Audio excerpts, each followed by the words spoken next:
दोस्तों, fashion trend तो हर हफ्ते बदलता रहता है और हम सभी स्टाइलिश और कूल दिखने के लिए इस ट्रेंड को फॉलो करने के लिए मजबूर होते हैं।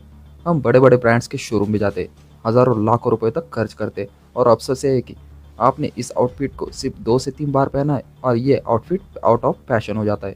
और ये चीज़ फैशन इंडस्ट्री की एक बहुत बड़ी प्रॉब्लम है, स्पेशली मिडिल क्लास लोगों के लिए जो ये कपड़े अफोर्ड नहीं कर सकते। अब ऐसे में सोचिए, अगर आपको ऐसे स्टाइलिश और ट्रेंडी क्लॉथ्स इन ब्रांड से 10 गुना कम कीमत पर मिलने लगे तो शायद आप उस स्टोर पर बार बार विजिट करना पसंद करें। और कुछ इसी तरह के प्रोडक्ट आज जुडियो हमें ऑफर करता है, जहां आपको अच्छे और ट्रेंडी क्लॉथ्स सिर्फ 199 में मिल जाते हैं। जुडियो ना सिर्फ इंडियन फैशन इंडस्ट्री को कैच कर चुका है, बल्कि एक गुमनाम फैशन ब्रांड से उठकर आज ट्रेंड्स और H&M जैसे ब्रांड्स को टक्कर दे रहा है। तो क्या है आखिर जुडियो की सक्सेस का राज, और साथ ही में इस केस स्टडी से सीखकर हम हमारे बिजनेस में इसे कैसे इम्प्लीमेंट कर सकते हैं, आज की इस वीडियो में यही देखेंगे। तो चलो फिर वीडियो शुरू करते हैं। Indians are on the hunt for the finer things in life and they aren't afraid to flaunt them.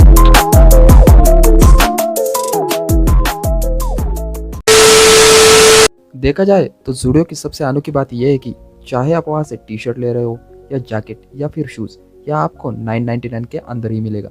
लेकिन ऐसा नहीं है कि चीज़ अगर सस्ती है तो सामान भी लो क्वालिटी का होगा या फिर एक दो बार यूज़ करने के बाद आपको इसे फेंकना पड़ जाए। तो ऐसे में सवाल उठता है कि एक तरफ जहाँ बड़े बड़े fashion retailers like future lifestyle fashion limited और Aditya Birla fashion and retail limited अपने प्रोडक्ट्स महंगे प्राइस में बेचने के बाद भी लॉसेस फेस कर रहे हैं, और जुडियो सेम क्वालिटी के प्रोडक्ट इतनी कम कीमत में बेचकर भी आखिर प्रॉफिटेबल कैसे है। इसे समझने के लिए सबसे पहले हमें आखिर जुडियो की शुरुआत कैसे हुई और क्यों हुई, ये सबसे पहले जानना होगा।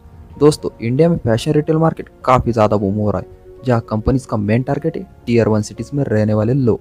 रियलिटी है कि इस सेक्टर में सबसे ज़्यादा पैसा टीयर 2, टीयर 3 और टीयर 4 सिटीज़ से आता है।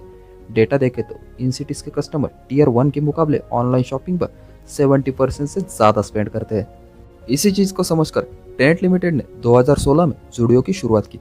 आपको बता दूं, ट्रेंड लिमिटेड टाटा ग्रुप के अंडर आता है, जिसकी शुरुआत 1998 में की गई थी। जुडियो के खुलने के बाद से ही ये लोगों के बीच काफ़ी ज़्यादा पॉपुलर होने लग गया था, क्योंकि अगर देखा जाए तो उस समय के जो पॉपुलर फैशन रिटेलर्स थे लाइक H&M, सारा, ट्रेंड्स, फैब इंडिया और बीबा, ये जो ब्रांड्स थे इतने एक्सपेंसिव होते थे कि एक मिडिल क्लास आदमी इनके शॉप्स में इंटर करने से पहले ही डर जाता था। एंड इसी प्रॉब्लम को हल करने के लिए टाटा ने जुडियो की शुरुआत की थी, जिसका मकसद था अफोर्डेबिलिटी के साथ साथ स्टाइलिश आउटफिट प्रोवाइड करना, ताकि लोग अपने बजट में रहकर ट्रेंड को फॉलो कर सके। आज जुडियो कई तरह के प्रोडक्ट्स ऑफर करता है, जिसमें क्लॉथिंग, फुटवेयर और एक्सेसरीज भी शामिल है, वो भी उसके कंपटीटर से कई कम दामों पर। और दोस्तों, यही रीज़न है कि बड़ी संख्या में कस्टमर को अट्रैक्ट करने में ये कामयाब भी हो रहे हैं। स्पेशली कॉलेज स्टूडेंट के बीच तो जुडियो को लेकर एक अलग ही क्रेज देखने को मिलता है। दोस्तों, जुडियो ने अपना पहला स्टोर बेंगलुरु में ओपन किया था और वहाँ की सक्सेस के बाद धीरे धीरे उसने खुद को एक्सपांड करना शुरू कर दिया। अगर जुडियो के टोटल स्टोर की बात करें तो आज 119 शहरों के अंदर इसके 394 स्टोर्स ओपन हो चुके हैं, और कंपनी का एम है कि 2023 के एंड तक इस नंबर को वो 500 तक ले जाना चाहते हैं। वही इसके शुरुआत के एक साल पहले यानी कि 2015 में इंडिया में H&M की भी शुरुआत हुई थी। एंड आपको जानकर हैरानी होगी कि आज केवल इसके 51 स्टोर इंडिया में मौजूद है। अभी आप सोच रहे होंगे कि सिर्फ 6 सालों के अंदर अंदर जुडियो ने खुद को इतना एक्सपेंड कैसे कर लिया, जबकि उससे पहले शुरू हुई बड़ी बड़ी कंपनीज भी ऐसा नहीं कर पाई। और आखिर क्या है इस कंपनी का बिजनेस मॉडल, आइए इसे समझने की कोशिश करते हैं। दोस्तों, जुडियो के पास एक बहुत ही पावरफुल स्ट्रैटेजी है, best quality and affordable price, और इसी प्लान के साथ साथ इंडियन पॉपुलेशन को अट्रैक्ट करने की कोशिश कर रहे हैं। अभी सबसे पहले हमें एक चीज़ समझने की जरूरत है, इंडिया ही नहीं बल्कि पूरी दुनिया के लगभग हर जगह पर 2 तरह के कस्टमर मौजूद हैं, जिनमें पहले तो वो है जो बड़े और एक्सपेंसिव ब्रांड को अफोर्ड कर सकते हैं। वही एक पॉपुलेशन ऐसी होती है जो अच्छा तो दिखना चाहती है, लेकिन कम बजट होने की वजह से सिर्फ लोकल ब्रांड्स पर ही डिपेंड करती है। उन्हें ब्रांड का टैग या एक्सपेंसिव अमाउंट से कुछ लेना देना नहीं होता। एंड ये सेकंड टाइम के कस्टमर इंडिया के अंदर अराउंड 60% है, और जुडियो इन्हीं कस्टमर को टारगेट करता है। साथ ही में टाटा का नाम जुड़ा होना लोगों के मन में भरोसा बनाने के लिए काफ़ी है। ऐसे में लोगों को 49 रुपीज़ से लेकर 99 रुपीज़ के अंदर इतनी मैसिव कलेक्शन मिल जाती है, जितने कि वो इस प्राइस रेंज में एक्सपेक्ट भी नहीं कर सकते। आज जुडियो की इस स्ट्रैटेजी की वजह से इसके कंपटीटर इससे मैच ही नहीं कर पा रहे हैं।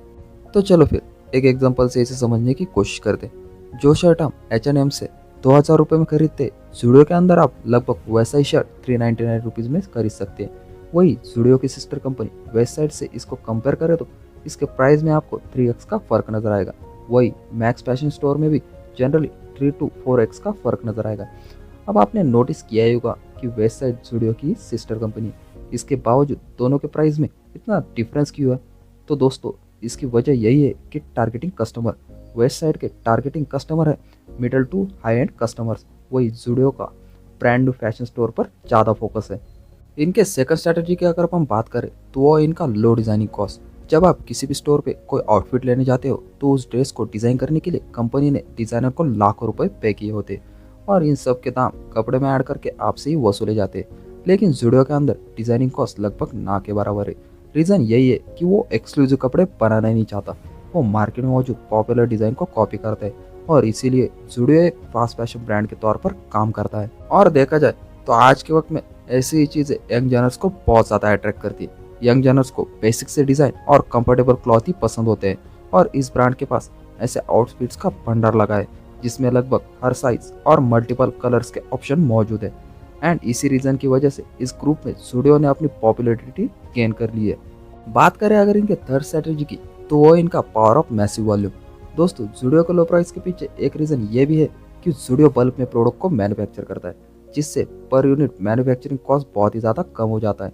इसके अलावा इतना ज़्यादा सस्ता प्राइस देखकर काफ़ी लोगों के मन में ये भी सवाल आता होगा कि ज़ुडियो अपने प्रोडक्ट्स को चाइना और बांग्लादेश जैसी कंपनी से इंपोर्ट करता है। तो दोस्तों, आपकी जानकारी के लिए बता दूं तो ज़ुडियो का हर प्रोडक्ट मेड इन इंडिया है और आप स्टोर में जितने भी आइटम देखते हो उनमें से मैक्सिमम बेंगलुरु में ही मैन्युफैक्चर किए जाते हैं। बात करें अगर इनके फोर्थ स्ट्रेटेजी की तो वो है इनका स्ट्रेटेजिक इन्वेंटरी मैनेजमेंट। दोस्तों, किसी भी फैशन ब्रांड को सर्वाइव करने के लिए उसके पास वैरायटी ऑफ प्रोडक्ट्स होना बहुत ही ज़रूरी है और ये बात ज़ुडियो अच्छे से जानता है। एंड इसी वजह से हर हफ्ते ज़ुडियो के एग्जिस्टिंग प्रोडक्ट इसको हटवाकर वहाँ नए प्रोडक्ट्स लगा दिए जाते हैं। ऐसे में आपने आज जो भी प्रोडक्ट खरीदा है उसे एक हफ्ते बाद अगर आप बाय करना चाहेंगे तो वो शायद अवेलेबल ही नहीं होगा। इसका ये रीज़न है कि वो प्रोडक्ट अभी बिक चुका है, वो बिके या ना बिके उसे शॉप से हटा दिया जाता है। और ये चीज़ आप में से काफ़ी लोगों ने एक्सपीरियंस भी की होगी कि दोस्तों का आउटफिट देखने के बाद जब आप खुद उसे लेने जाते हो तो वो स्टोर पर अवेलेबल ही नहीं रहता। इसके पीछे का ज़ुडियो का मेन रीज़न यही है कि वह हमेशा अपने कस्टमर के सामने कुछ नया पेश करने की कोशिश करते हैं और इसी को फास्ट फैशन कहा जाता है। साथ ही एक ही आइटम ज़्यादा दिनों तक डिस्प्ले में रखने की वजह से ब्रांड की ओवरऑल इमेज खराब होती है। लोगों को लगने लगता है कि वो प्रोडक्ट अब आउटडेटेड हो चुका है एंड इसीलिए उसे कोई भी खरीदना नहीं चाहता। शायद आपने भी एक्सपीरियंस किया होगा कि 2 से 3 बार मॉल में जाने के बाद जब आप किसी भी स्टोर के सामने सेम शर्ट बार बार नजर आती है तो भले ही वो पहली बार आपको पसंद आई हो, लेकिन बार बार देखने के बाद वो आपको पुरानी लगने लगती है। स्पेशली ऑनलाइन शॉपिंग में तो लोग अक्सर इन चीज़ों को एक्सपीरियंस करते हैं एंड इसी के चलते ज़ुडियो अपने प्रोडक्ट को हर वीक रिप्लेस करता है, जिससे कस्टमर के बीच में फियर ऑफ मिसिंग बना रहे और वो जल्द से जल्द उस प्रोडक्ट को खरीद ले। देखा जाए तो ज़ुडियो इतने कम रेट में अपने प्रॉफिट्स तभी मेंटेन रख सकता है जब उसके पास बेटर ऑपरेशनल एफिशिएंसी हो और इस चीज़ को ये ब्रांड 3 तरीके से मेंटेन करता है, जिसमें पहला है जीरो मार्केटिंग कॉस्ट। तो इस चीज़ का आंसर मैं आप ही से लेता हूँ। आपने कभी ज़ुडियो का ऐड टीवी पर देखा है? आई होप कि आप सभी का आंसर नो ही होगा, क्योंकि ज़ुडियो की एडवर्टाइजिंग कॉस्ट लिटरली जीरो है और ये ब्रांड बिना किसी सेलिब्रिटी के चेहरे के 1100 करोड़ से भी ज़्यादा का सेल कर रहा है। कंपनी का फोकस ऐसे प्रोडक्ट पर है जो अच्छे क्वालिटी का हो और 99 के अंदर हो एंड ये अपने आप में एक बहुत बड़ा चैलेंजिंग टास्क है। लेकिन इस डील से चैलेंज करने का फ़ायदा ये है कि इस ब्रांड को इफेक्टिव वर्ड ऑफ मार्केटिंग मिल रही है और वो भी without spending a single penny. दूसरे पॉइंट की अगर अपन बात करें तो इनके स्टोर के लोकेशन। दोस्तों, ऑल ओवर इंडिया ज़ुडियो के टोटल 396 स्टोर मौजूद हैं, जिनमें से 10 मुंबई के अंदर लोकेटेड है। लेकिन अगर आपने इनके आउटलेट्स में कभी विजिट किया हो तो एक बात ज़रूर नोटिस की होगी कि इनका एक भी स्टोर सेंट्रल या साउथर्न पार्ट में लोकेटेड नहीं है। वही वेस्ट साइड के 13 आउटलेट्स आपको इन्हीं लोकेशंस पर मिल जाएंगे। लेकिन इसका रीज़न है रियल एस्टेट की प्राइसिंग, जिससे रेंटल कॉस्ट बहुत ज़्यादा बढ़ता है और प्रोडक्ट्स की प्राइसिंग। इसी प्राइसिंग को कम करने के लिए ज़ुडियो इन लोकेशन से दूर अपने शॉप्स को ओपन करता है। तीसरे पॉइंट की अगर अपन बात करें तो इनकी स्मार्ट प्लानिंग।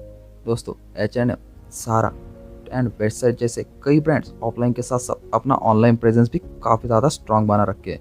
लेकिन ज़ुडियो इस ऑनलाइन ज़माने में भी अपना कोई प्रोडक्ट ऑनलाइन सेल नहीं करता। ये देखकर आपको ये थोड़ा अजीब लगेगा, लेकिन इसकी भी एक कंपनी की अलग स्ट्रैटेजी। इससे कंपनी के प्रोडक्ट्स डिलीवर और ऑनलाइन शोइंग के खर्चे बहुत ज़्यादा बढ़ जाएंगे एंड ज़ुडियो का मेन मोटिव है अपने प्रोडक्ट्स को अफोर्डेबल प्राइस में बेचना और ये सभी ऐड करके जो मतलब प्रोडक्ट का जो प्राइसिंग है वो बढ़ जाएगा। इसी वजह से ज़ूडियो ने अपना ऑनलाइन प्रेजेंस नहीं रखा है। वो ज़्यादा से ज़्यादा अपने मतलब पूरे के पूरे प्रोडक्ट जो है वो ऑफलाइन ही बेचते हैं। आज के वक्त में देखा जाए तो इंडिया में ज़ूडियो काफ़ी ज़्यादा फॉर्म में है और कहा जाता है कि आगे चल कर के वर्ल्ड वाइड में भी एक्सपांड होने वाला है, यानी कि अदर कंट्रीज में भी ज़ूडियो अपना प्रेजेंस दिखाने वाला है। ऐसा ही एक और ब्रांड है जो एनर्जी ड्रिंक की इंडस्ट्री में आज बूम मचा रहा है, जिसके बारे में डिटेल में इस वीडियो में बताए। उस बिजनेस केस स्टडी की भी आप देखिए, उसमें भी उस स्ट्रेटेजी वगैरह इस्तेमाल आप अपने बिजनेस में भी इम्प्लीमेंट कर सकते हैं। साथ ही में आपको ये केस स्टडी कैसी लगी मुझे प्लीज़ कमेंट आउट करके बताइए। वीडियो अच्छा लगे तो वीडियो लगा लाइक कीजिए और नए हो तो प्लीज़ चैनल को सब्सक्राइब कीजिए, क्योंकि ये सब्सक्रिप्शन आपके लिए तो फ्री है लेकिन मेरी इससे बहुत ज़्यादा हेल्प होती है। And thanks for watching.